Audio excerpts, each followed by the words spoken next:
Welcome, everyone.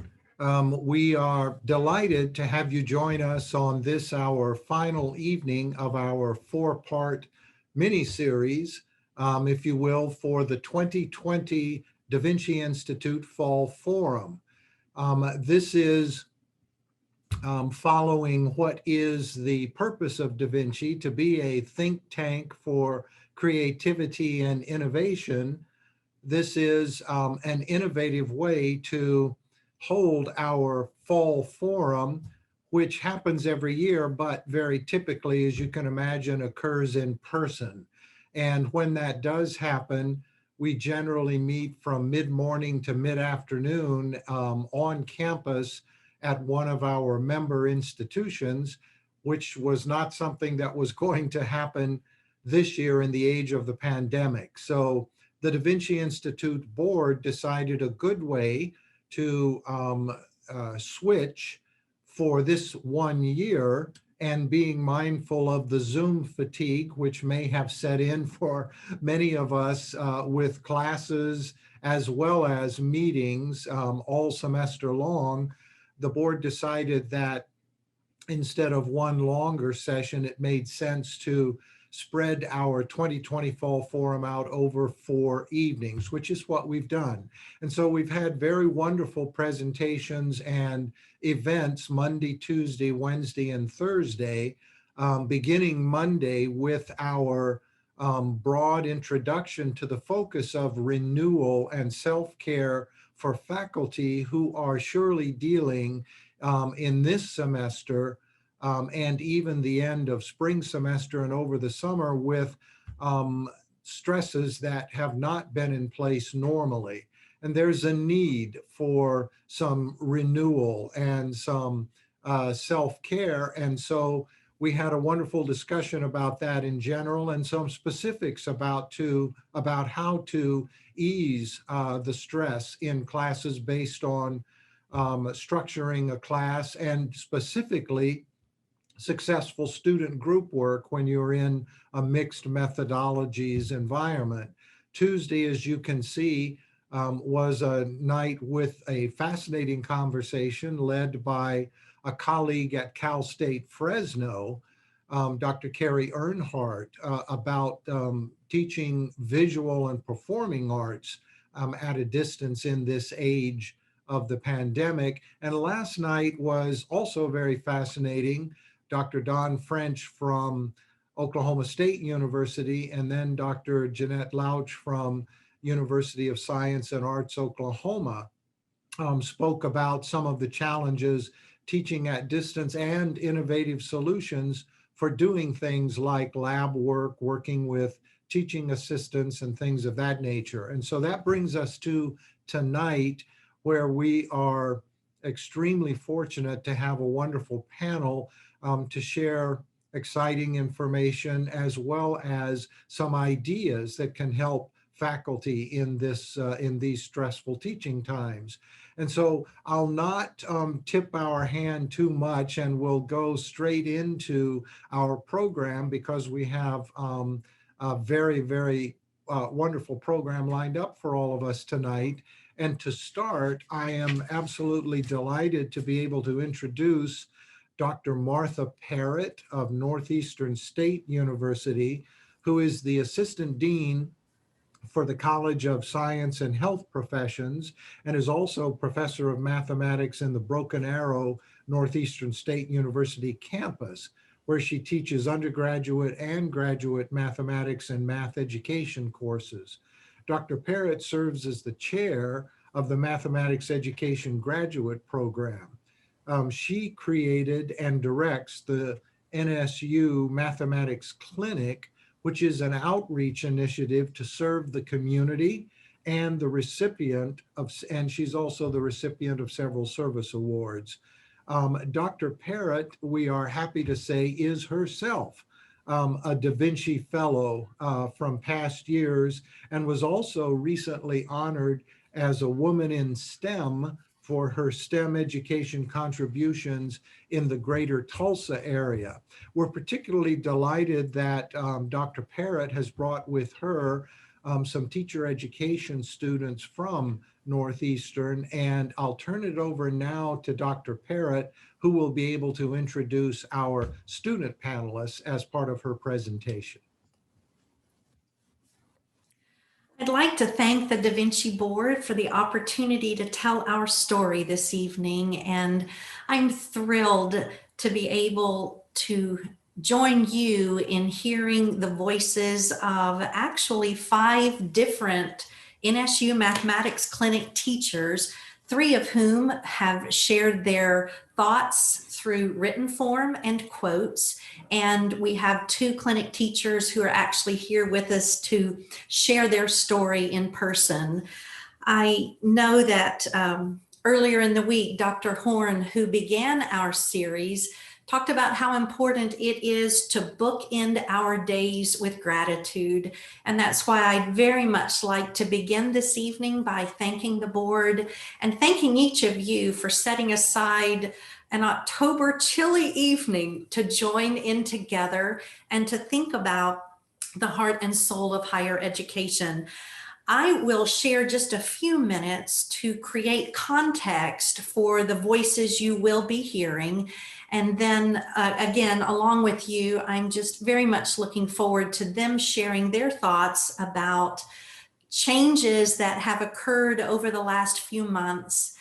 One of my colleagues talks about how we are all dancing to changing music these days.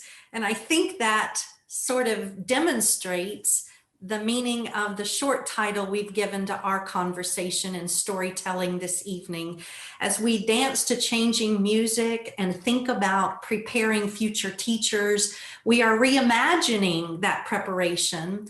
And those who have joined me this evening and others who are a part of these 2 cross-linked courses that you see listed on the screen, together as a group, we have become very intentional about seeing the changes that are in our culture, in our community, in our university as opportunities and not barriers. We also are pleased to have an opportunity to contribute to the heart and soul of higher education through these short stories. And a friend of mine has also said, we can't fill the cup of others if our cup is empty. And as a part of this storytelling tonight, I'd love to share what I'm doing to feel renewed in the midst of change and potentially a lot of added stress. So to begin our story, the NSU Mathematics Clinic began about 10 years ago. It is an opportunity for teacher candidates to gain authentic teaching experience by working with a student from the community 1 hour a week. So we gather on Tuesday afternoons from 4:30 to 5:30, and we spend a few weeks at the beginning of the semester before our students and families join us by preparing for that teaching semester. And one of the takeaway messages I'd love to convey this evening is that our mathematics clinic, which is a service outreach opportunity where we're trying to meet the need of more and better math for all in our community, a takeaway message is that we are so much more than a homework help session. And as you glance at some of the bullet points on this screen, I hope it gives a picturesque view of the depth and quality of experience that we strive to provide those teacher candidates who select this experience. COVID or not, effective teaching is effective teaching no matter where or how it occurs. And although we've tried to respond in a positive way to the many changes that COVID has basically dictated to us, the really important core fundamental objectives, skills, purposes, beliefs of this entire experience has not changed. The experience is deeply rooted in service learning theory. Students have an opportunity to examine their mathematics teaching efficacy beliefs. We talk about what high quality math tasks look like. We talk about how to sustain a high quality math task once it's implemented. This is a very unusual experience in that teacher candidates are given an opportunity to make data-driven decisions. They're coached to administer and analyze nationally recognized mathematics assessment probes. And after that analysis, they develop teaching goals for their semester. They reflect, they engage with parents. They, again, can certainly help a student with homework when those needs present. But once again, we try to be so much more than that. So with that overview in place, here is a quick look at what the NSU Mathematics Clinic looked like before COVID. You can see a lot of rich hands-on experiences, a lot of one-on-one interaction. Our clinic teachers utilize a variety of experiences, even kinesthetic experiences, if you look in that bottom right-hand corner. But now here is what the NSU Mathematics Clinic teaching experience looks like today. If you'll look in the left picture, do you see the dry erase board that says, make sure to record? Something I tend to forget when I'm presenting as well. Each teacher is asked to record their session. We all administer our teaching on Tuesdays from 4:30 to 5:30. And some of our clinic teachers choose to deliver their teaching that hour from our actual math clinic, where we have 20 different teaching rooms where our teacher candidates, again, can deliver their experience. But we have other teachers who are delivering from home or from Tahlequah, where some of our students are resident student members there as well. If you look in the bottom right-hand corner, that's an example of a Desmos activity used with one of our high school students. We serve kindergarten through 12th grade students. And when COVID became something to really reflect on, we integrated a huge shift in what we do. We spent a lot of time thinking about how can we see this as an opportunity, not a barrier. And so we made an intentional decision to think about not only how to prepare teacher candidates to teach in person, but we also wanted them to become comfortable teaching virtually, teaching with digital resources and virtual manipulatives. And so what you see here on the screen is an example of just some of the tools that we have exposed our teacher candidates to. But this is where I'd like to pause just for a moment and suggest that whether we're in higher ed or whether we are a K-12 teacher candidate or maybe a K-12 teacher, when COVID became something we had to respond to and make changes, there was a panic among many educators trying to find as many different tools as possible. And so while we have also exposed our teacher candidates in the math clinic to various tools, it is fundamental that I've tried to remind the teacher candidates that the task is more important than the tool. Although they've been exposed to a variety of tools, we want learning to remain the focus. And we've tried to remove the burden or pressure that these clinic teachers might feel, that even we in higher ed might feel, to try to make sure we're grabbing those most fascinating, most current tools that are eligible to us. And if we continue to bring our focus back on the student, and I'm talking about the K-12 student right now that we're serving, and if we continue to remember that it is their learning that is most important, we can choose one or two tools and serve their needs while still keeping learning at the focus. So before I wrap up my part of the introduction and the story, I'd like to share, as I mentioned a moment ago, that I do supervise all of our clinic teachers. And I try to do that within 1 hour every Tuesday. So I'm constantly zooming in and out of various sessions. Sometimes I'll see every student, every clinic teacher in 1 week, and maybe for about 4 or 5 minutes. And then other weeks I'll focus in on a certain group of teachers and spend more time observing.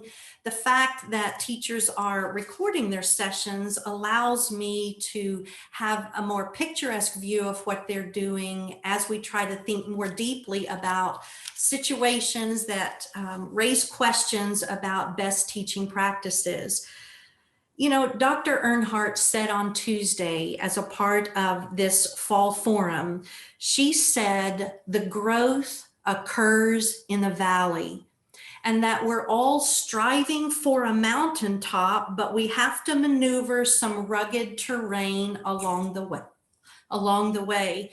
And the reason I mention that quote and that I mentioned the supervision of the teachers is because very quickly we were all pumped, we were ready to go. We had those first 2 weeks with our students, and then I could start to see the teachers become overwhelmed and discouraged, frustrated, trying to figure out the right tool to use, the right teaching decision to make.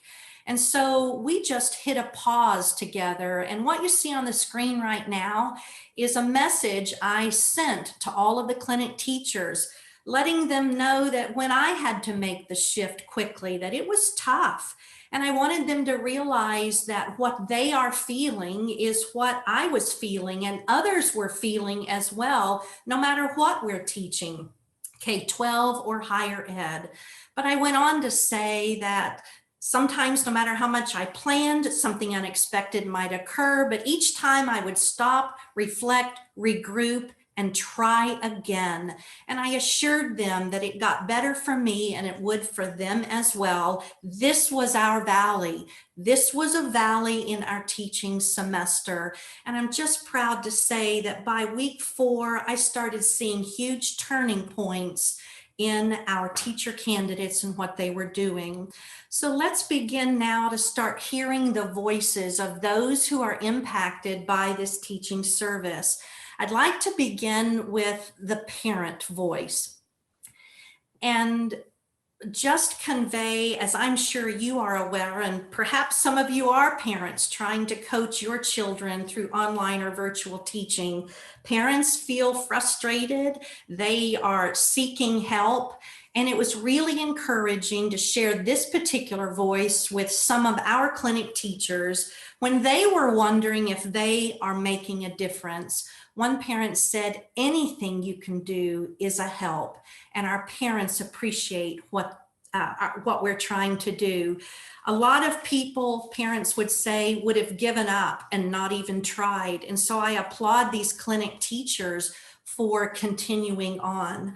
I'd like to share the voice of this clinic teacher. Her name is Josie, and she gave us permission to use her picture, her words, and her name.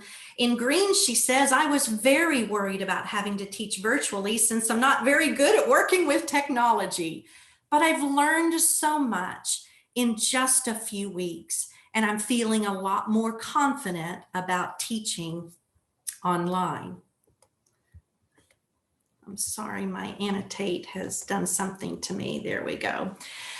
This is the voice of Cynthia, who says, this course is also helping me learn how to teach for deeper meaning and the why behind the problem, rather than just a cookie cutter approach for everyone else to follow. This is by far the best course I have taken to prepare me to guide her future students. I think this comment is significant because it shows that we've kept at the heart of what we do what our purpose is, and that is to teach more and better math at deeper levels for all students.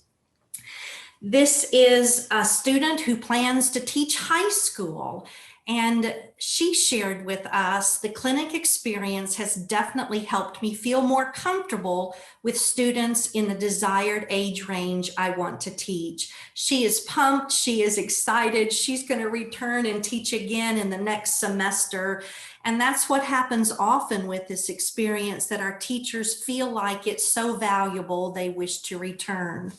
And it's really exciting next to introduce to you two clinic teachers who are actually here with us this evening, and each has prepared a statement, a story that helps us know a little bit more about how the experience has impacted them.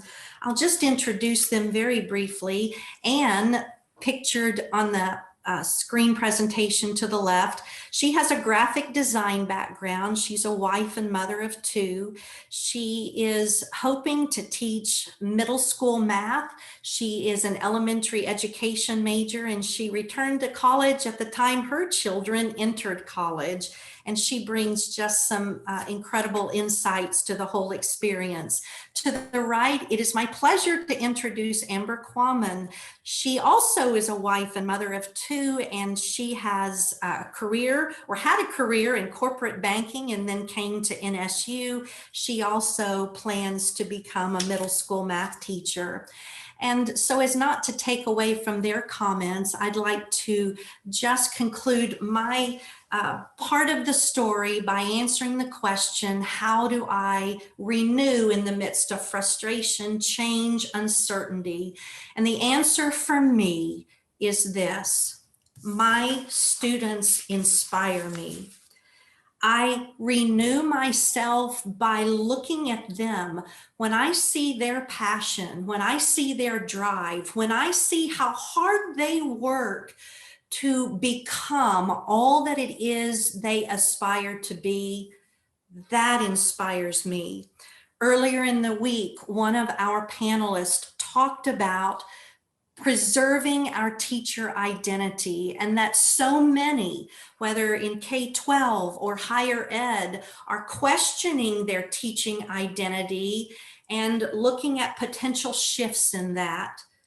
My identity is intact as much as can be because I continue to keep looking back at my students. So looking at them is how I keep focus on what I'm here for and what my purpose is.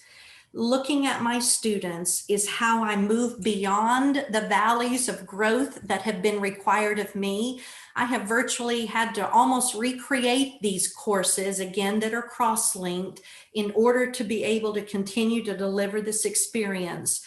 So looking at my students is how I've moved beyond those valleys and get closer and closer to mountaintops. So I thank you again for letting me share that story. And Anne, we'd love to hear from you, and then she will directly shift the conversation to Amber. Thank you all. Thank you. And thank you for allowing me to share a part of my teaching experience with you all. I taught in the mathematics clinic last semester when we were meeting with our students face-to-face. Then we had to stop teaching mid-semester after COVID. I finished the rest of my classes online and wondered what school and teaching was going to look like for all of us in the future. In the month of May, I was unsure if I would be taking classes online in the fall. I was wondering how my peers that had graduated would be teaching students. I was wondering if I would be able to teach students in the math clinic. There was so much unrest in our world and our country, and I was sad until I realized that my future as an educator was so important right now for my future students. However we taught our students was going to provide an opportunity that would open unexpected doors. As plans were being made as how we were going to teach our students this semester, I was somewhat relieved to know that we were going to teach online because it simplified the precautions that we needed to take to keep our students and their families and the clinic teachers safe.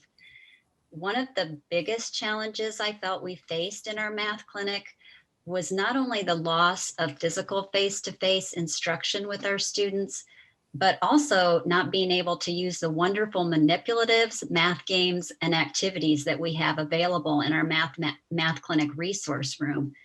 Instead of being able to touch base 10 blocks and colored snap cubes, fraction circles, or 2-colored counters, we were going to have to use virtual manipulatives.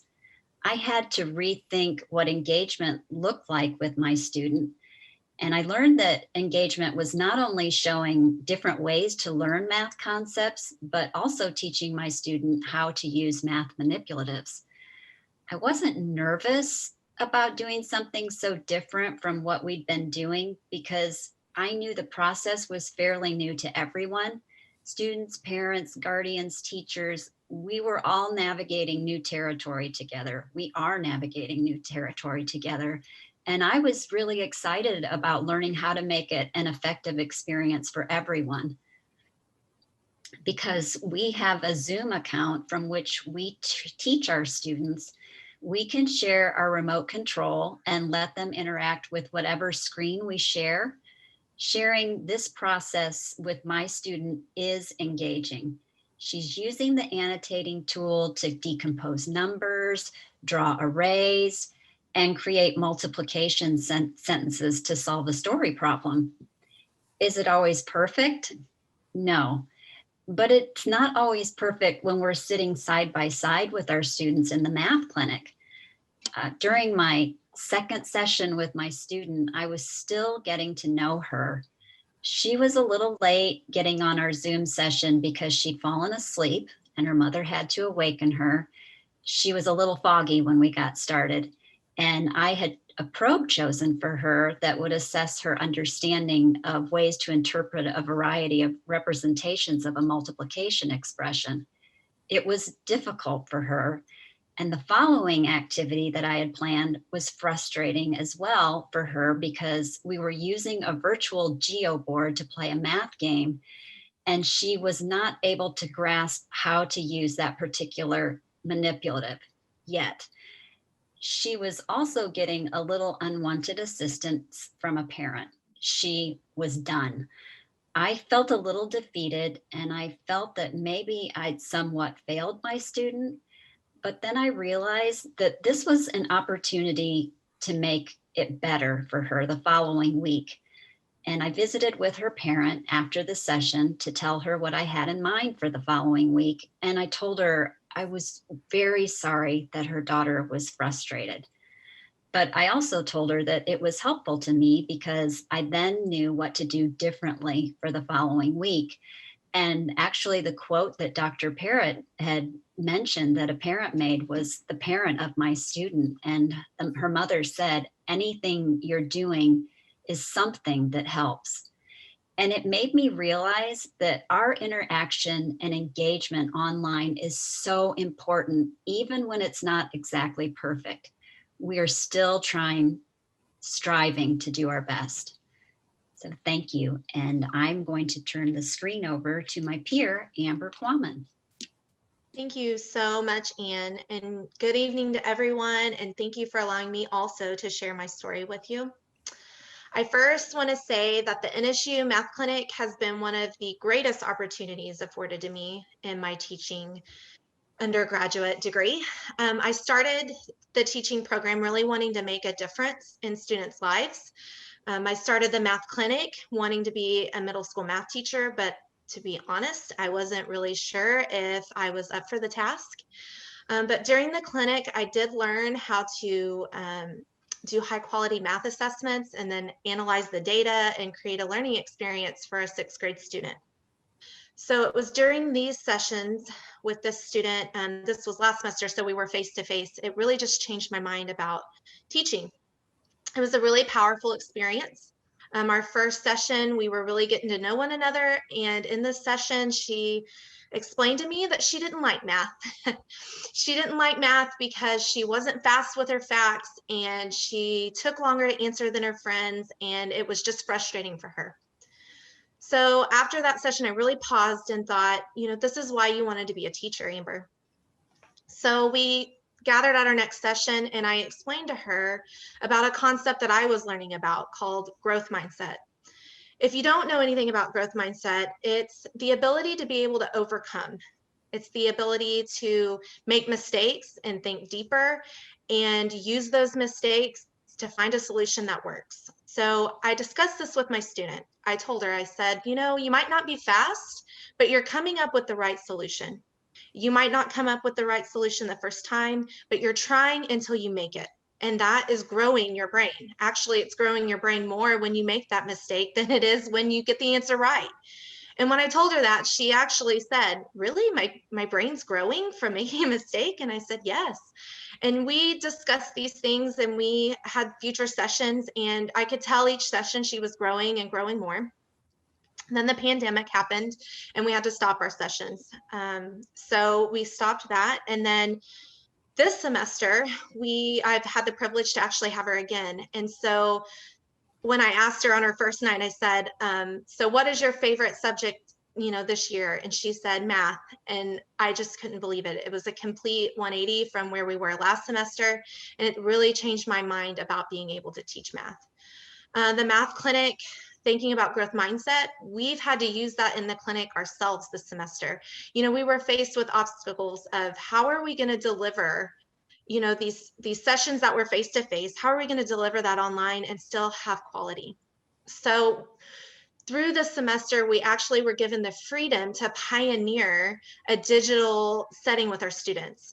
We were given the freedom to find the tools that we needed to give these sessions. I was exposed to Google Slides and some other Pear Deck and some other really great resources that helped to be able to provide a digital experience for our students.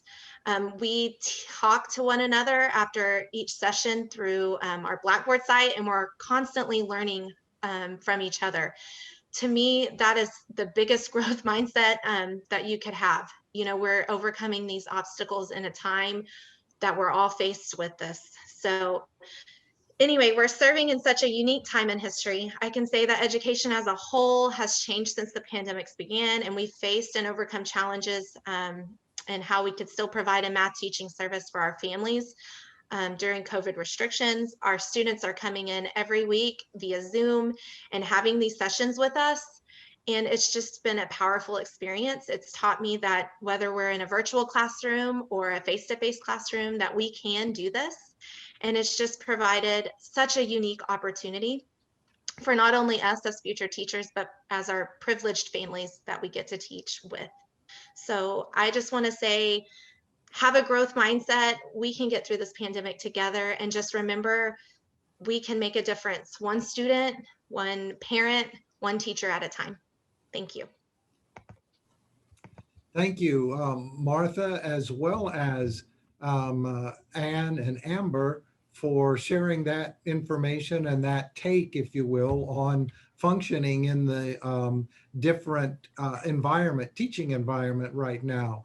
One thing I'm curious about, the ages of the students that come to the tutoring, the math tutoring. Is that elementary, middle, high school? Just curious. Thank you for asking that, Dr. King. We serve kindergarten through 12th grade students. And the reason that we have two courses that are cross-linked is so that we can create one experience that can meet plan of study requirements for an elementary education major, a special education major, and at the same time, a secondary math education major. So while I am in the STEM college, this whole experience couldn't be made possible without the collaboration of our College of Education and the College of Science and Health Professions. So we're serving a wide age group, but with a teacher candidate pool that also is very diverse. Absolutely. And finally, one question for either or both of the students that are here. I'm curious in terms of how the students react online. Have you had to soothe the jangled nerves, or are students fed up with learning online if they've been forced to do that now for X number of months? Just curious about how your students who are your tutoring subjects are responding to all of this. Amber, do you want to respond? I will say that I have a seventh grade student now. And, we've had parts of our session where, we've had to pause because it's been a long day at school. But a lot of the activities that we plan with our students really do have high engagement. So a lot of times we're just playing math games. They don't even realize they're learning math. So we've had a pretty positive experience. But there are times we have to pause and just take a moment and regroup. Right. I have a fourth grade student, and she is actually homeschooled. So I think for her, it's a very positive experience because she's getting interaction for a full 45 minutes. And I've been able to talk to her parent before and after every session. And because she is the one teaching her daughter, I've actually been able to share a lot of resources with her as well, and things that have really helped her daughter. And so that's very positive that I get to help her daughter and maybe help her parent. Wonderful. Well, thank you all very much for the fascinating information and presentation. We truly, truly appreciate it. And there may be some follow-up questions at the end of the entire night, but being mindful of time, we need to move on to the second segment. And I am quite honored at this point to be able to introduce Dr. Thomas Horne, who is a proud graduate of the University of Central Oklahoma, where he received both his bachelor's and Master of Arts in English, with an emphasis on composition and rhetoric. Professor Horne currently teaches full-time as professor of English at Oklahoma City Community College.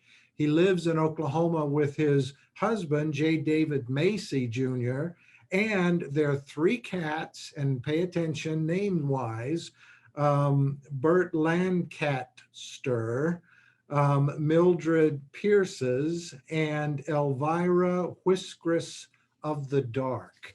And so I'm happy to introduce Dr. Thomas Horne. Yeah, I had to include them in there.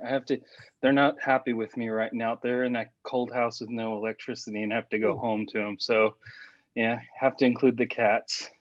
So I appreciate the honor of being able to speak with you all today about composition. It's something that's very near and dear to me. If it wasn't for instructors in this discipline, I don't think I'd be here today. So it's something I really care about, and teaching is something I very much care about, and I love having the honor to be here and speak to you about it tonight. So with that, I'm going to share my screen. Hopefully this works, because it did the multiple times. There we go.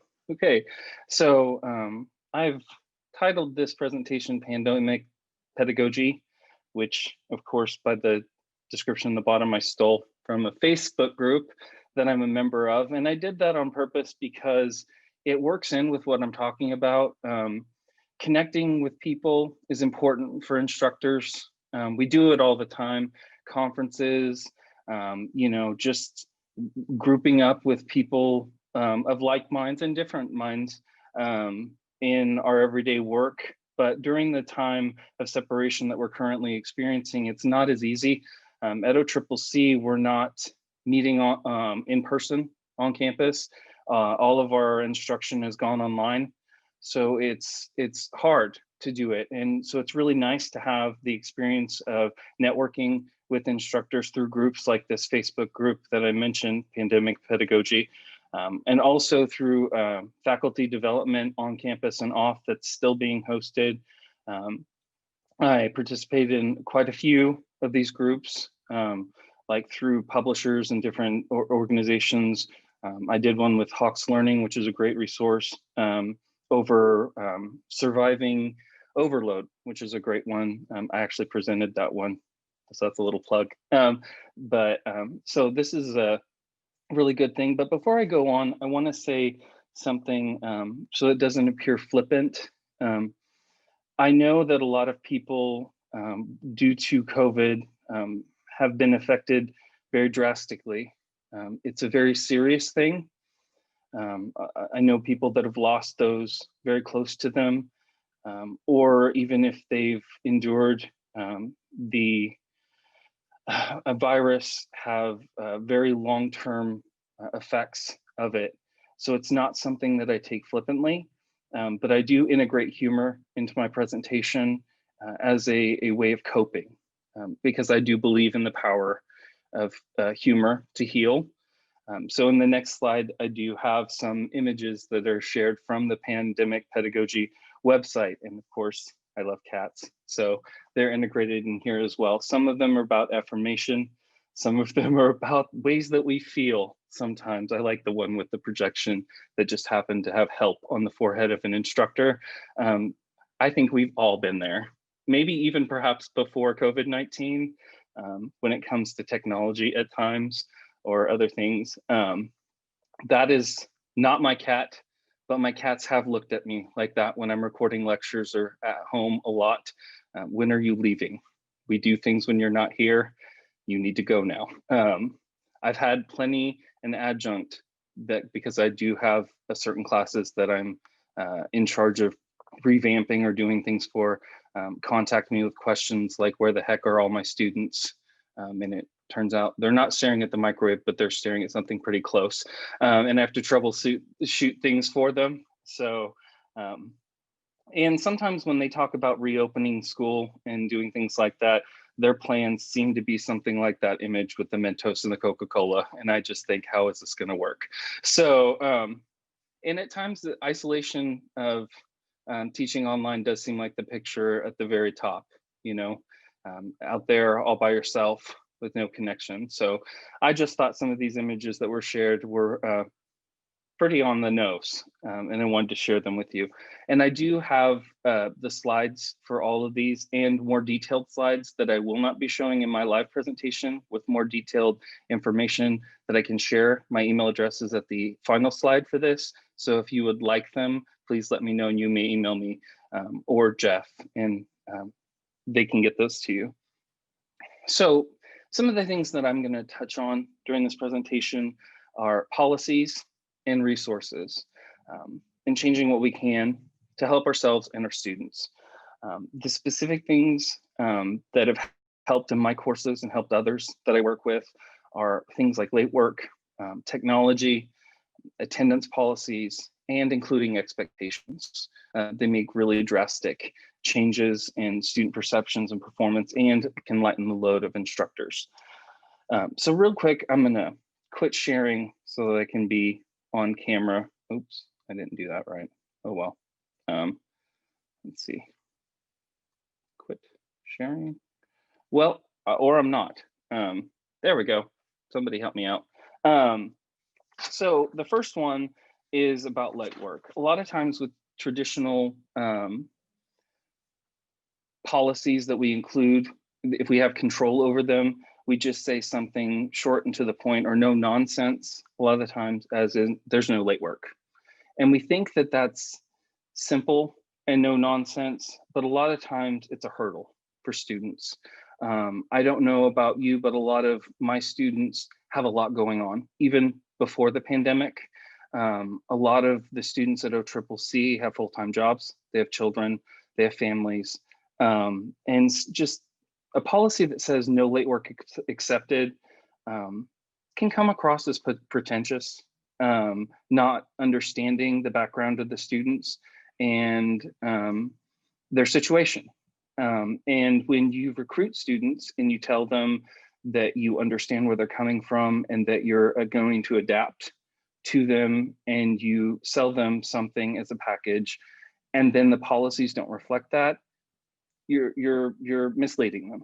And so in certain courses, there are adaptations made to policies that really don't resolve this problem. They make it more complicated. One example is a paragraph long complicated formula for how late work will be done. You know, I'll take off 10% of your grade every day that it's late. And they're like, no offense to the people that were speaking earlier, but mathematical formulas are not the strong suit of some professors. And if that's not your strong suit and you include that in your policy, It's probably not your students' strong suit either, and it's probably going to make things way more complicated. Another thing that some professors do, and I'm sure it's nobody here watching this presentation, but having individual policies for students that are your favorites, or biased policies for certain people that are not applied across the board, probably aren't the best either. Stating no late work to appear harsh at first, and then making exceptions after the fact. A lot of people do that. They say, well, I want to seem like I'm, harsh at first, but then be more forgiving afterwards. Well, the problem with that is if you don't follow through on your own policies in one point, students are going to think that you're not going to follow through on any of the policies. And if you don't establish that the policies are there for a reason, then you're going to be flooded with emails saying, well, you didn't follow through on that, so I can get away with anything on any of the policies. So what should you do? Well, in my humble opinion, what I usually do in my policy is start off with resources. I offer links to our Center for Learning and Teaching. You might have something equivalent on your campus. And I say, if you know time management isn't your friend, you're not skilled at doing that, here's a link to our Center for Learning and Teaching, which is for teachers. So I say VLC, that's the student-facing front, our virtual learning center. They can help you sit down with the planner and say, my essay's due at this date. Here are the steps that I need to go through, and teach you how to manage your time correctly, right? If you know that you need to meet with student support services to help get into accommodations for disability or disability student services, this is where you can go to get connected. And I usually have a PDF with active links in it so they can click directly on that and get through to it. And starting out, giving them resources so they can have those skills and get with them. And also I put in direct information about our Success in College and Life class, and let them know that it's required if they're going to graduate for a degree, and that it's better if they get into that class in the first term. Because a lot of times they're confronted with so much information. Some students don't get enrolled in that class until their final semester, because they realize, oh, I've got to get in this class to graduate, and they take it in their final semester. And that's not helping them to take it in their final semester so they can graduate when they could have benefited from it from the beginning. I always try to frame it as a learning opportunity. So say, the first time that there is a request for late work, I will say, try to learn from this experience. I will not penalize them, and give them the opportunity to make up for them, learn from this. However, from now on, we'll try to work on it. And I always encourage them to contact me and let me know what's going on beforehand, try to do that. And then I try to give examples of what will happen. If you know that you have a family vacation, or that you're getting married, or that you are pregnant, or different things like that, let me know. We can work on it and we can do it. And that's in my policy. Very specific, and I'm honest and straightforward. This is an 8-week term, because at OCCC, all of our terms have transitioned to 8 weeks. Well, not 100%, but 90-something% of our terms are 8-week only. In that amount of time, if I allow you extension after extension after extension, it will snowball. You will not be successful. And my goal is for you to be successful as a student. If I allow you to do late work, I'm not helping you.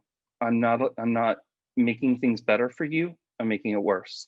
So that's why I don't allow late work after this certain amount of time. And that might seem like a lot, but I've worked really hard to make it succinct and clear. And I take feedback from students. I ask them, how can I make this clearer? How could I make it, more helpful?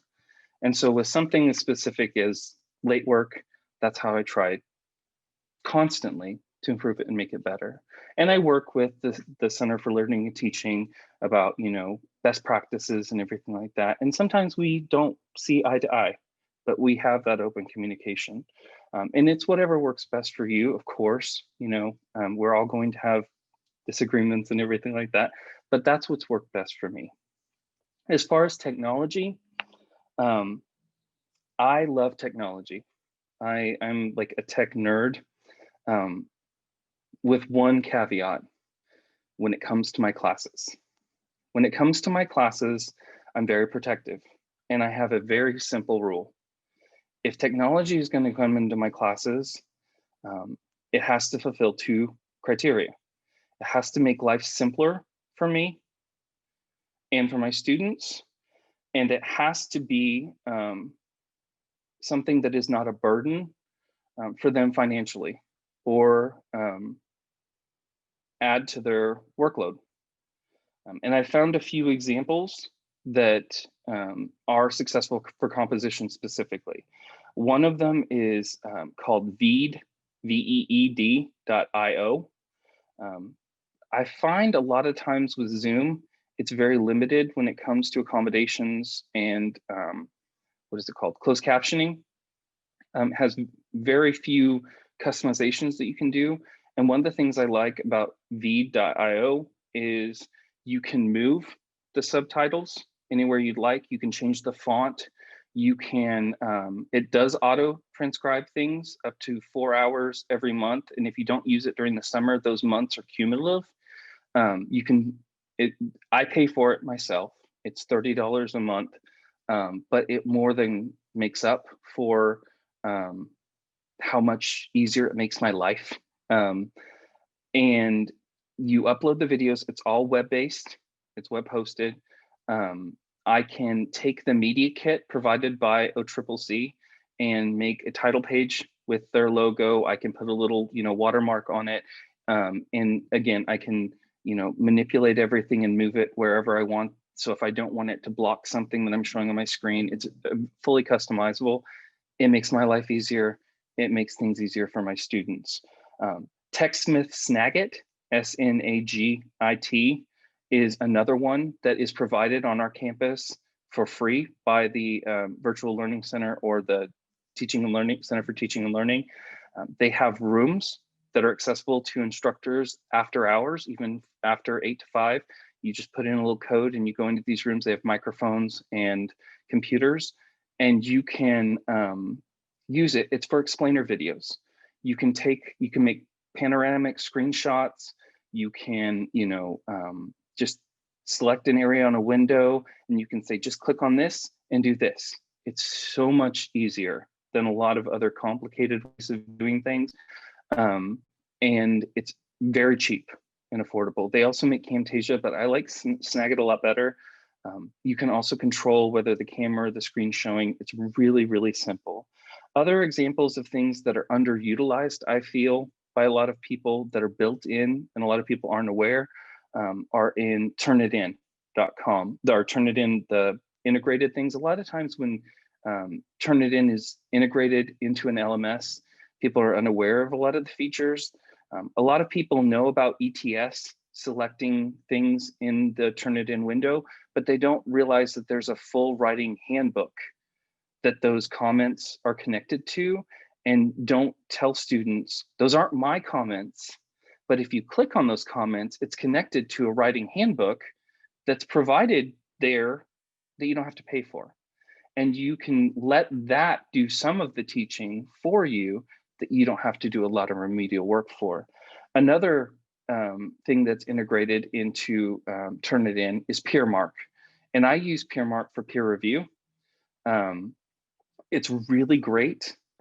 Instead of having to do some other outside peer review, you can put a question bank kind of thing for peer review questions into PeerMark and use it for, and once you upload it, it's always there. And you can import all the different peer review questions. It's really great.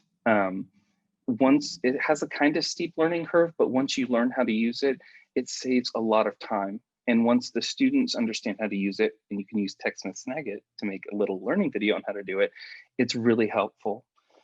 So I always encourage people, because it seems a lot of the times on their campuses, there are a lot of resources they're not aware of, to seek out the people in the Center for Learning and Teaching and find out what resources are available to them that are being paid for and probably underutilized, because it's such a great resource. And a lot of times there are even state licenses that maybe even the Center for Learning and Teaching isn't aware of, that you can be made aware of. Because I know with Cole and a lot of our organizations, there are things they're working on in teams for OER and different platforms for that, that maybe because it's so fast moving and there's so much going on, people aren't communicating fully on, and you find out that and it makes things a lot better. For attendance, personally, I taught a few places. There were quite a few things about attendance that I butted heads with a few people about, always very nicely because I'm smiling. I've worked a few places that had attendance policies where on the third absence you automatically fail a course, and I'm a big proponent of not having those types of policies in my courses because I think they're unnecessary. If my attendance policy is, if you don't show up to class, you're not going to do well. So I don't need to have an automatic fail policy because I like teaching and I like students. And my goal isn't to have 3 students in my class at the end so I don't have to do any work. I'm paid to do work. So, and I actually like my job. So, you know, that's not my goal. If you show up to class, you usually do well. You have to do work and submit it. But if you show up and you participate, you usually do well. If you need help and you reach out, I'm here to offer it. I don't need to be in attendance, you know, I'm trying to think of an appropriate word, but I don't need to be dwelling on attendance and doing that. With these online courses, I'm not allowed to do synchronous courses. For my online class, they have to be completely online. So all of my courses that meet via Zoom are optional, 100%. And I still have students attend because they want to attend my class. And I record all of my lessons and I post them, and I have high numbers of people watching my videos and doing it because they understand that if they watch those videos, they'll do better. And I have students that don't do any of that, and some of them still eke by with a grade, but some students have to take my class again. They still take me. And they realize the next time they have to watch those videos to pass. So I always tell people, I connect it to real life. If you have a job and you don't show up, you don't have a job, right? And same with class. I encourage them to contact me. I give my students my cell phone number. I know some people don't do that. I've never had a student abuse that policy.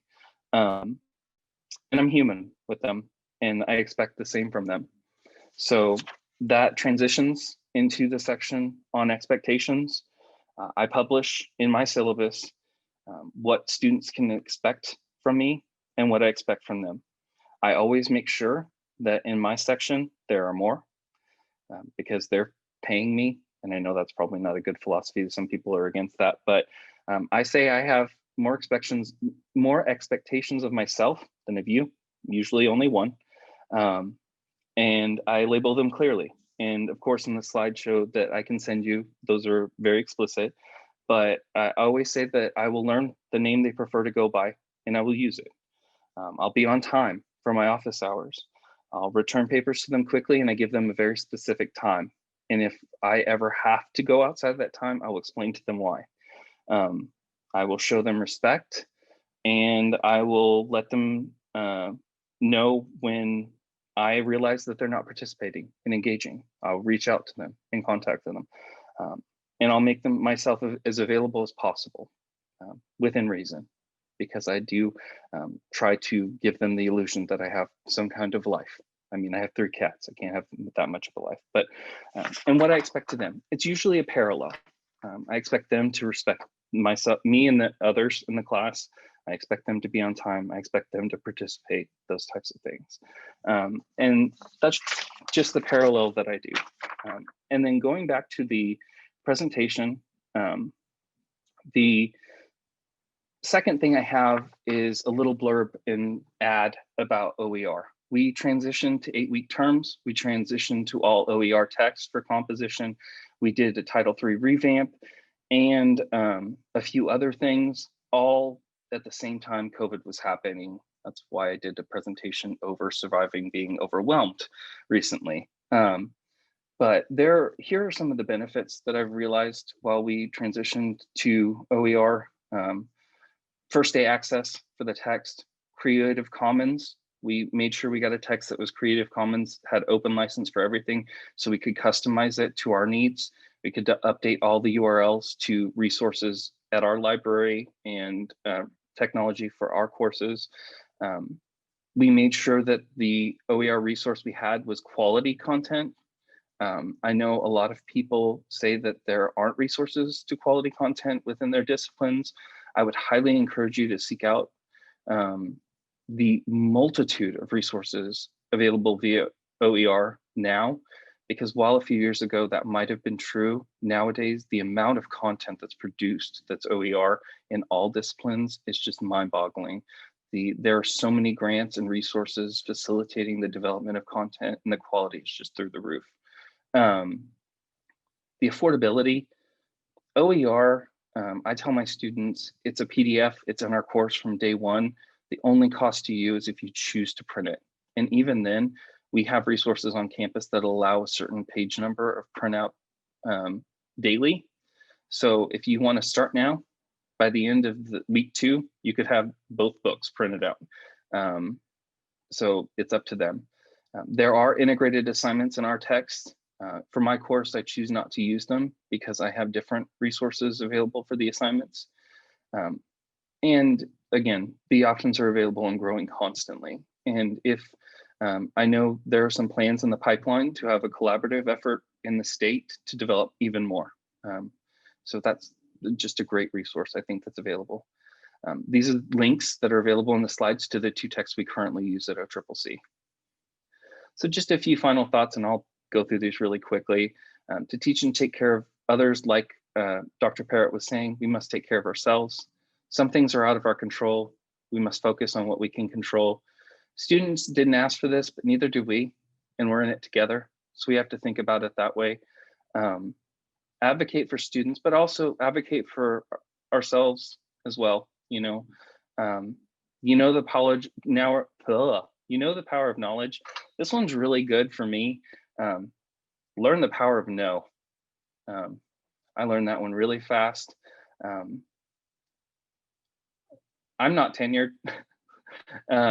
So my first mindset when I went into this job was I can't say no to anything because I need this job. And then I learned if I do my job well and I contribute what I can and do my best, I can say no to some things and still keep my job. So I've learned that really well. And then finally, I just have a really cute picture and a thank you. I appreciate your time. And here's my email address if you have any questions.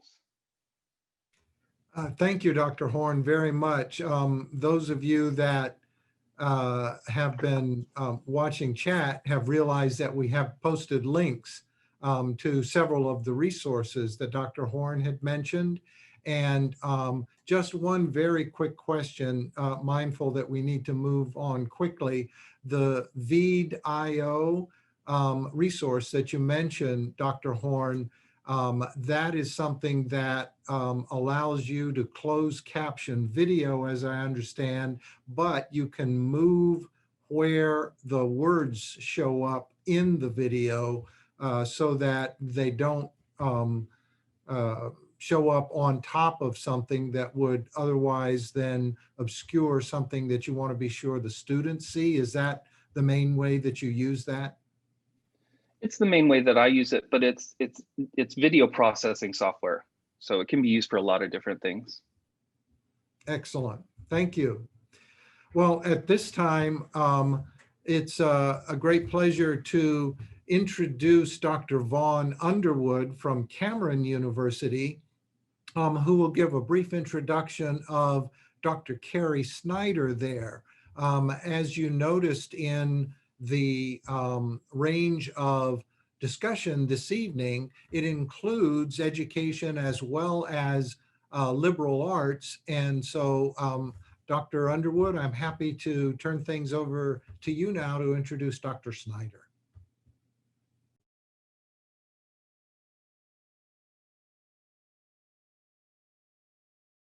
was sort of remembering comments on the first night about the need to every now and again stop and just take a breath.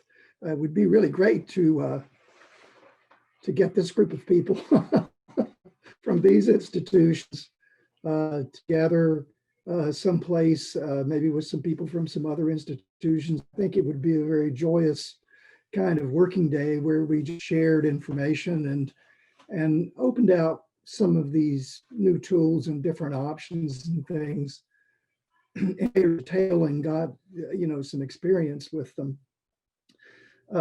Dr. Schneider has a bachelor's degree in German studies and in women's studies, a master's in German studies, an MA in English literature, and a PhD in English literature, all from the University of Arizona. She's taught in 4 or 5 different learning management systems and is skilled in all of them. She's taught all kinds of different sorts of courses, including a lot of composition and some other things. She's also taught our upper division courses for the English major and for several other dimensions. We've been talking, Tom, about the centrality of connecting with our students, and I think in liberal arts, when you look at including composition, but look at the liberal arts, connecting with our students and having that sense of being dynamic in them. I was happy to see that so fervently a part of what Martha and her students were talking about today. That sense of finally seeing the light come on, of connecting with them and seeing them get it. You despair sometimes with these remote tools that you're going to be able to see that you're going to be able to notice it, or you don't know how you're going to pick up on it. Thomas, I think, has done a great job of talking about how you find that within an online environment, and you can still stay focused on getting students to become, we want them to become people who care about their writing, people who are engaged with their writing, who are doing a great job with that. Carie is also now, she's just taken on the job of being our physician director, as an ambitious plan stretching over a good span of time here ahead of us. I'm sure I'm not moving fast enough for her, but it will make a number of really important and interesting changes in the composition program and in the engagement of our students and in the outcomes by taking advantage of more current approaches and different sorts of aspects of that.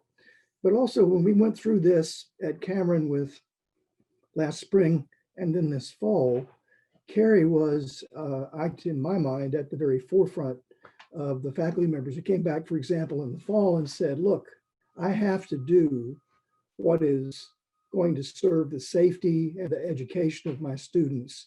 I have to do that, to change these courses and reach out to them and and teach them, not requiring them to come in and get sick, being cognizant of the fact that they've got all these complex issues at home to deal with. And she just literally determined that she was going to transform the way she did education. And in talking with Carie, it's really interesting because, again, I'm concerned, oh, well, how do you run a discussion? How do you collaboratively develop a reading of a text? How do you collaborate on writing something together? How do you do all these things that are so much a part of liberal arts education? And the delight I find with what Carrie's been doing, and it's there in what her students have to say about her, is that she's found some tools and she started working with them, and it may be that there's more connection. It may be that there's more collaboration possible than you would have thought. Not that you couldn't still do some of it the other way, or you might want to go back or something, but that there are some really profound ways in which students have taken to these waters in the way that we wanted to for liberal arts education. And so with that said, Carie, I hope I haven't said too much, but I'm just going to turn it over to you. Great. Thank you so much. Thank you to the DaVinci Forum for having me, and to Vaughn for inviting me out.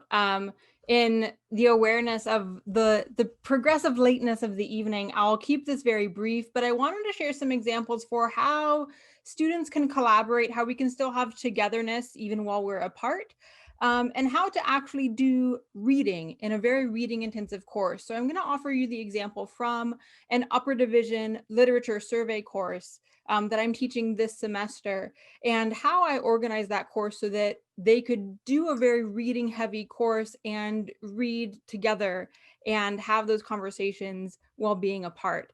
Now, this is a hybrid course, a 50% synchronous course. So on our asynchronous days, students watch pre-recorded lectures, they do the readings, and they post in the forums on Blackboard quotes and questions from the reading. So they have to find 2 quotes that they're interested in and 2 questions about those quotes. And then that sort of inspires how I shape our synchronous days. So the synchronous days, these are 75-minute classes. I usually begin in the first 10 minutes with just like a welcome, a check-in. How is everyone doing? Is there anything you're confused about? And then some space for just like, if you have something that is on your chest and you have to share about this reading, like, isn't this bonkers, or what is going on, to share that. And then I'll introduce them to what our team activity is for the day. And we'll spend about half an hour in breakout rooms in Zoom doing some sort of team collaborative activities that are focused on close reading. I'll usually do a little bit of a walkthrough and demonstrate if there's any new technology or things that they have to learn. Everything I'm using is through the Google Suite, through the Google Cloud programs, because our campus email addresses are affiliated with a Google email address. They are familiar with this. They log in, I can see who it is.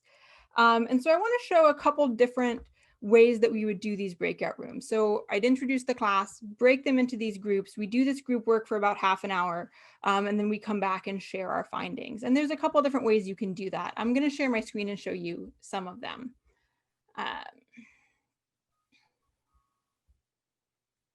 Okie dokie.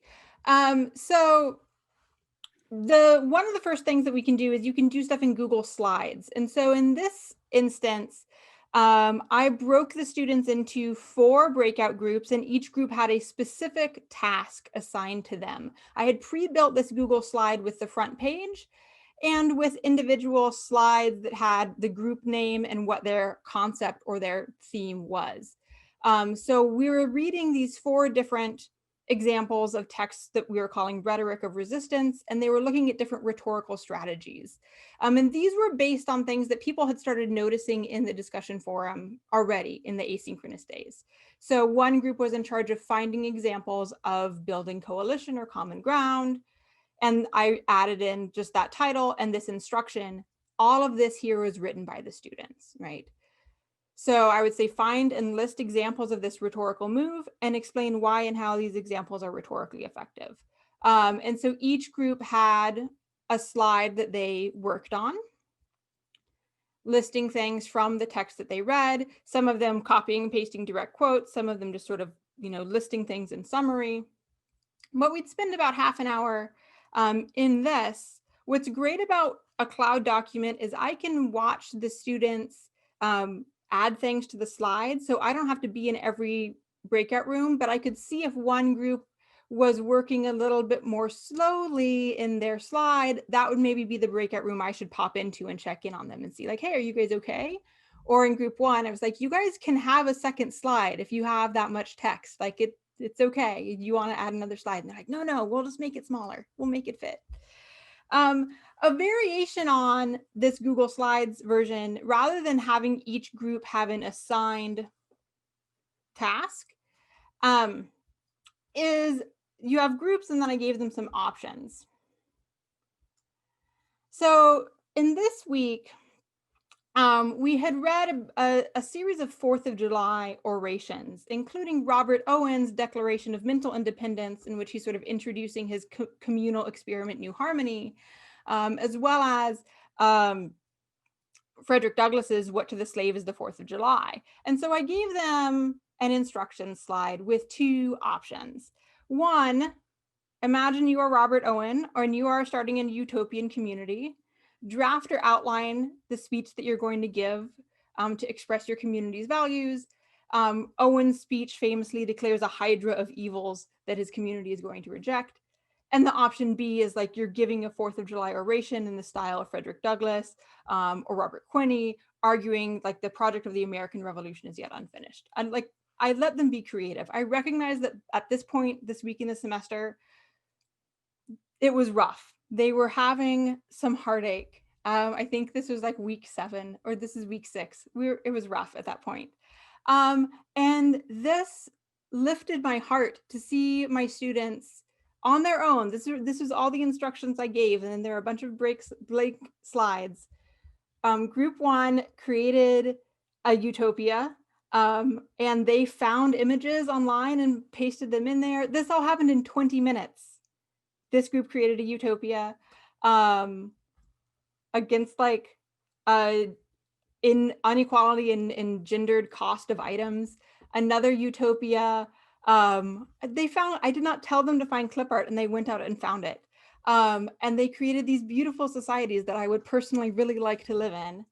And another group created a Frederick Douglass type oration, but given by a space alien that is now like going to come and like enlighten the Earthlings, that Earthlings, you are in fact upholding inequality. And they like drew little art of, I was just floored. So these are some options with just Google Slides. And again, how this worked after the 20 minutes of the groups working, I brought everyone out of the breakout rooms. I presented the PowerPoint and we just went through, and I would just say, hey, group 1, tell me about your thing. And they would. And that's how we would finish the class. You can also do close reading using Google Docs. This has helped out really well. So frequently I'll set up a Google Doc where I will have the first page with some instructions. In this case, all of those quotes and questions, the passages that students picked out on our asynchronous day and posted to the discussion board, I preloaded into here. And you can sort of follow along and find the things from the text that we read in the table of contents. I just preloaded the text that they had selected as this is a passage I want to talk about, and then set them loose to highlight and comment and explain what's going on. And sometimes they had conversations with each other, which was really, really interesting. And then the way that we would sort of present and finish this discussion is, I mean, look, they're having a conversation with each other in chat. It like, it warms my heart. The way we'd finish this discussion is after our like 20 or 30 minutes in the small groups, I'd bring everyone back together into the main Zoom, and we would just like read these passages and talk about them together, which was pretty awesome. You don't necessarily have to do breakout rooms when you're doing the shared annotation. Like just as easily, I could have sent the link to this document in the chat to everyone and we could do it all together. I tried that one day when we had really low attendance. It was right before fall break and I only had 8 people in class. I said, let's just all be one breakout room. And it was like dead silence. And it wasn't as productive. Everyone was awkward. And somehow when I put them into the breakout rooms of like 3 or 4 people, maybe maximum 5, they're able to talk to each other. That also facilitates if a student is coming in from their phone. Obviously, like Google Docs, you can do on your phone, but sometimes it's a little more difficult. So I've had some students just dictate what they wanted to say to their other group mates and participate in that way. And so that's been pretty helpful. There's another way you can do this kind of collaborative close reading. In this case, I preloaded the selections from the passages that students had picked from the discussion forum. The one I did today, there weren't as many pre-submissions in the discussion forum, I think because in like week 11, we're fading. A lot of my students are English education majors and they're taking like 18 credit hours. And so they're beat at this point. So there weren't a lot of pre-submissions. There were like 3 or 4. So I made this a 2-step process and we took a little bit longer. We took about 40 minutes today in this activity. And I started out by asking them to collect passages from the week's readings. specifically looking at how each of these two texts, Uncle Tom's Cabin and Benito Cereno, persuade or manipulate the reader. And I said, hey, since we're reading all of these from ebooks, you can go copy and paste quotes straight out of the ebook into this. That'll make your time easier. And so part one was find the things, and then part two, annotate the things. And they found and annotated so much. We actually ran out of time in class to just discuss these different passages that they found. And what I've noticed is that a lot of students who might be much more quiet, if we're having a verbal discussion, are all in having really great insights in writing in their text annotations of the texts. So this is a fantastic way to actually practice close reading and dig right into some of our bigger texts by looking, take a whole novel and look at some individual paragraphs and what's going on here and what's up with that. Another really fun thing that you can do through the Google suite is called Google Jamboard. This is pretty new. It was designed for use with those gigantic touchscreen whiteboards, and just this summer it developed a web platform so you can use it just from the web if you're not using one of those magical touchscreens. If you have a magic touchscreen, it's fancier. Jamboard is really great, but it does not work right now on mobile devices. So this is a challenge if you have students who are always zooming in just from their phone. And so in this case, I would have the students on their phone just sort of dictate what they wanted to share to their group mates. Jamboard is fun because you can draw on it with a pen. There is a laser pointer. And these are all Post-it notes. So you can create a new little Post-it note. I'm not going to do that, but then you can move your Post-it note around. And so in this case, I preloaded slides with just basic questions that were based on the questions that they had, and I let them add Post-it notes to answer their questions. And sometimes they, illustrated them in some way. Another way that we could use Jamboard was to start as like a mind map that we brainstormed together. So a lot of times in their discussion in the asynchronous day, they all had these kind of common themes that wove together. And I asked them, okay, find those themes and find what seems related and start to find these connections between like the 4 or 5 short texts that they read that week and find those thematic connections and sort of list those out or draw those. So Jamboard was a bit of a learning curve for us, and I haven't been using it that much just because for the students who are on their phones, they can't participate in it. They can see it happening, but they can't actually manipulate it. But it's great for adding pictures, drawing, and adding these Post-it notes. But for all of these, what the students have said about these activities is that it really gives them a chance to actually focus on something. A lot of times when they feel like they're in a breakout session in other classes, they've said that they don't have anything to do. They're just sort of told to talk about it. And without a thing to work on, they get off topic. Because they have something to actually work on, like an object to manipulate, even though it's digital, when I pop into the breakout rooms to check in on them, they're all working, which is awesome. It helps them focus, and then it gives an artifact that continues. So if you're recording your Zooms, like I record all the class sessions and post them for the students who are absent or those whose connection drops out, Zoom does not record what happens in the breakout rooms. However, I have these documents that happened in the breakout rooms. So those are preserved. So if you were absent, or if like your child fell down and you had to go take care of business, you can come back and see what happened from these records that we created. And you can also go back and revisit them when you're reviewing for the final, or when you're thinking about brainstorming for your final paper. We've already crowdsourced and collaborated on all of these things together.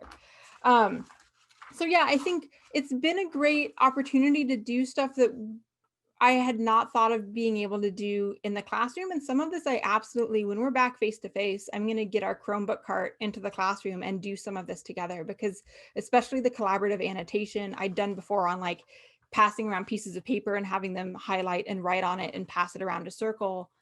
This works so well, almost just as well. And the Jamboard stuff is also, I think, even more fun for them to move little Post-it notes around that you can still do even digitally. So that's what I have tried, and it has worked. It's worked really well so far.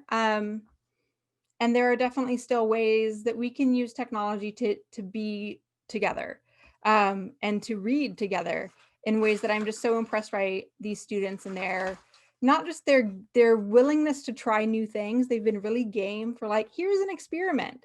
Like, let's pretend and make up a utopia. I don't know, let's just do it. And then they do it. Like, I'm so in awe of them. But it's also been really great to know that we can still feel together and we can still work collaboratively on projects even when we're so far apart. So if you have any questions, I'm so happy to answer any of them. I know that was a little rushed, but I'm trying to be mindful of our negative amount of time left this evening.